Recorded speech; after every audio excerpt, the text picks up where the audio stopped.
Hello friends, welcome to Jos Tamil health and beauty. சர்க்கரையினுடைய அளவை முழுமையாக கட்டுக்குள்ளே வைக்கக்கூடிய ஒரு அருமையான இயற்கையான டிப்ஸ் தான் இன்றைக்கி நம்ம இந்த வீடியோவில் பார்க்க போகிறோம். இதை நீங்கள் ஒரு 4லேருந்து 5 நாள் தொடர்ந்து பயன்படுத்தும் போது நல்ல ஒரு அருமையான பலன் தெரியும். இது சர்க்கரை நோய் இருக்கிறவங்க மட்டும் சாப்பிடணும்னு அவசியம் கிடையாது. குடல் புண்ணு இருக்கிறவங்க, கிட்னி ப்ராப்ளம் இருக்கிறவங்க, மாலைக்கண் நோய் இருக்கிறவங்க எல்லாருமே இதை தாராளமாக சாப்பிட்லாம். அப்படி சாப்பிட்டுட்டு வரும்போது உங்களுக்கு இந்த மாதிரியான பிரச்சனைகள் எல்லாத்துக்குமே ஒரு நல்ல தீர்வு கொடுக்கும். இப்போ இதை நம்ம எப்படி செய்யறதுன்னு பார்க்க ஆரம்பிச்சிடலாம். அதற்கு நான் இன்னைக்கு ஃப்ரெஷ்ஷான சுண்டைக்காய் எடுத்திருக்கேன். 100 கிராம் அளவுக்கு எடுத்திருக்கேன். முடிந்த அளவுக்கு ஃப்ரெஷ்ஷான சுண்டைக்காய் பயன்படுத்துங்க. கடைகளில் அந்த சுண்டைக்காய் வற்றல்னு விற்பாங்க. அதில் அது கெட்டு போகாமல் இருக்கணுன்றதுக்காக அதிகமான உப்பு கலந்து விற்பாங்க. அந்த மாதிரி நீங்கள் பயன்படுத்தினீங்கன்னா பிபி லெவல் வந்து இன்க்ரீஸ் ஆகும். அதனால் அந்த மாதிரி சுண்டைக்காயை பயன்படுத்தாமல் இந்த மாதிரி ஃப்ரெஷ்ஷாக இருக்கக்கூடிய சுண்டைக்காயை பார்த்து பயன்படுத்திக்கங்க. இப்போ இதை 2 இல்லைன்னா 4 வந்து வெட்டிக்குங்க. நான் இன்றைக்கி வறுத்து தான் வந்து பொடி பண்ண போகிறேன். உங்களுக்கு அந்த மாதிரி வறுக்கிறதுக்கு கஷ்டமாக இருக்குது அப்படின்னா இதை நீங்கள் வெயிலில் காய வச்சுக்கலாம். ஒரு 2 நாள் வெயிலில் காய வச்சாலே போதும், நல்ல மொறுமொறுன்னு காஞ்சு போயிடும். அடுத்ததாக ஒரு இரும்பு கடாய் ஒன்று எடுத்துங்க.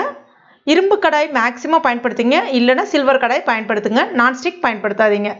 இப்போ இதில் சேர்த்துட்டு மிதமான தீயிலே வச்சுட்டு ஒரு 7லேருந்து 8 நிமிஷத்துக்கு வறுத்திங்கன்னா அந்த சுண்டைக்காயில் இருக்கக்கூடிய அந்த ஈரத்தன்மை போய் நல்லா வறுபட்டு வரும்.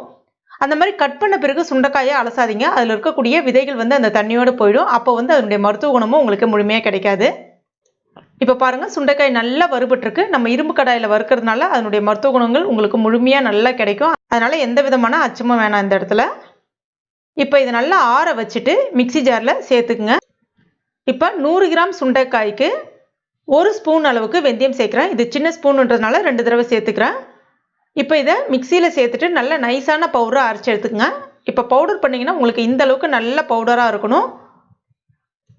உங்களுக்கு வெந்தயத்தை வேணும்னா, அதாவது நேரடியாக இந்த மாதிரி சேர்க்க விருப்பம் இல்லை அப்படின்னா, அந்த கடாயில் வந்து நம்ம சுண்டைக்காய் வந்து வறுத்தோம் இல்லையா, அப்போ வந்து சுண்டைக்காய் ஒரு பாதி அளவுக்கு வறுபட்ட பிறகு வெந்தயத்தையும் சேர்த்து நீங்கள் வேணும்னா வறுத்துக்கலாம். கருகாமல் வறுத்துக்குங்க. ஆனால் வெந்தயத்தை இந்த மாதிரி பச்சையாக சேர்த்து பயன்படுத்தும் போது பார்த்தீங்கன்னா அதனுடைய கசப்புத்தன்மை உங்களுக்கு மாறாது. கொஞ்சம் கசப்புத்தன்மை அதிகமாக இருக்கக்கூடிய உணவுப் பொருட்களை சர்க்கரை நோய் உள்ளவங்க எடுத்துக்கிட்டோம் அப்படின்னா அது நம்மளுடைய சர்க்கரையினுடைய அளவை ரொம்ப வேகமாக வந்து கட்டுக்குள்ளே வைக்கும். அதனால தான் நான் இன்றைக்கி வெந்தயத்தை அப்படியே சேர்த்துருக்கேன்.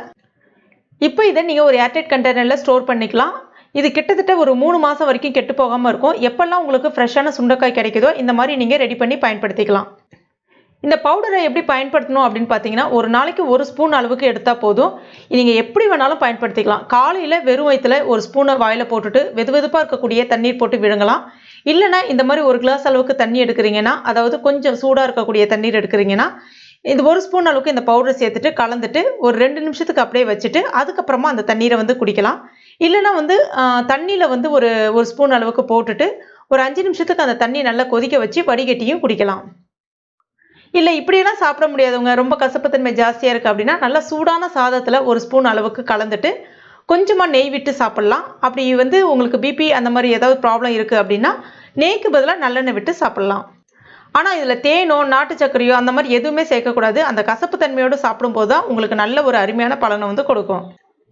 இந்த மாதிரி ஒரு 4 நாள் நீங்கள் தொடர்ந்து சாப்பிடும்போதே நல்ல உங்களுக்கு ஒரு அருமையான பலன் தெரிய ஆரம்பிக்கும். தொடர்ந்து 1 வாரம் சாப்பிடுங்க. அதுக்கப்புறமா உங்களுடைய சுகரினுடைய அளவு நீங்கள் டெஸ்ட் பண்ணுங்கள். அதுக்கப்புறம் இதை நீங்கள் வாரத்தில் அதுக்கப்புறம் நீங்கள் ஒரு தடவை சாப்பிடும்போது பார்த்தீங்கன்னா சுகரினுடைய லெவல் எப்பயுமே உங்களுக்கு கண்ட்ரோலாக இருக்கும். இது வந்து தாராளமாக ரெகுலராக எடுத்துக்கலாம். எந்த விதமான பாதிப்பும் ஏற்படுத்தாது. உடலுக்கு நல்ல ஒரு நோய் எதிர்ப்பு சக்தி அதிகரிக்கும். ஏன்னா சுண்டைக்காயில் அதிகப்படியான ஆன்டி ஆக்சிடென்ட், விட்டமின் ஏ, இரும்பு சத்துக்கள், கால்சியம் சத்துக்கள் மற்றும் நார் சத்துக்கள் அதிகமாக இருக்குது. மலச்சிக்கல் பிரச்சனையை வந்து இது சரி செய்யும். அது மட்டும் இல்லாமல் உடல் சோர்வை நீக்கும். நல்ல ஒரு நோய் எதிர்ப்பு சக்தி அதிகரிக்கும் போது, அதுவும் முக்கியமாக இந்த மாதிரியான கிளைமேட்டுக்கு இதை நீங்கள் சாப்பிடும்போது உடம்புல நல்ல ஒரு நோய் எதிர்ப்பு சக்தி அதிகரிக்கும்.